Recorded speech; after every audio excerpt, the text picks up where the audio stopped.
2004 жылы сәуірдің 9 жұлдызында Сұлтан әулетіне Ержан отбасына Ажар атты сәби дүниеге келді. Әке тілеп, ана әлдейлеп бесік тербетті. Болашақта кім болар? Аллам аман қылсын, желеп жебесін деп әжесі ақ батасын берді. Бесіктегі сол сәби Ажар, ажарлы жолмен 2010 жылы 1 қыркүйекте мектеп табалдырығын аттады. Отбасының қолдауымен, ұстаздардың біліктілігімен әрбір сыныпты үздік аяқтап отырды. 5 сыныпқа келді. Өмірмен байланыстыра, қызықты да көркем сөзбен өрілген әдебиет сабағы Ажарды сөз мәйегінің алтын сандығын ашуға жетелей берді. Ұстазының шешендігі Ажарды қызықтыра бастады. Шешен сөйлеуге бет бұрды.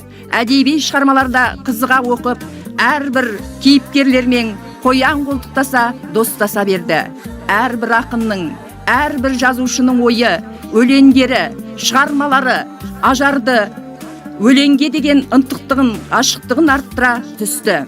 Күн өткен сайын Ажар жанағырынан таңылып, дарынын ұштап, әртүрлі қалалық, облыстық, республикалық байқаудың қатысушысы ғана емес, жүлделі орын иегері атанды.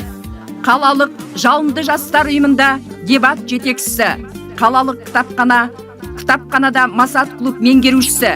Бүгін 2020 жылдың қарашаның 27 жұлдызында Ажар қызымыздың Ажарлы арман жолында атты жыр жинақ кітабының тұсауын кеспекшіміз. Өз кітабында Ажар былай деп өз оқырмандарына ой түзеді.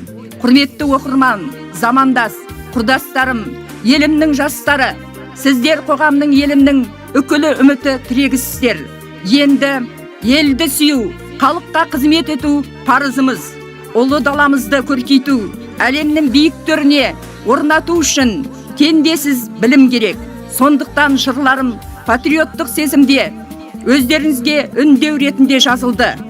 Жанымның жастық жалыны, тілімнің тәтті шарбаты, жырларым сіздерге алғашқы шашуым.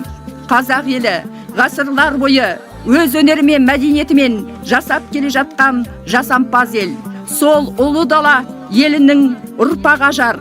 Олай болса, Ажарға ақындық жолда ақ жол. Мен ақынмын, әр өлеңім бағалы. Мен ақынмын, жас ұрпақпын саналы. Қазақстан туған отан ол менің, сүйіп өтем өзім туған қаламды. Өлең жазам түрлі көркем ажарлы. Әрбір оның мен үшін аса бағалы. Құрмет тұтам әрқашанда абайдай, көркем сөзбен өлең жазған адамды.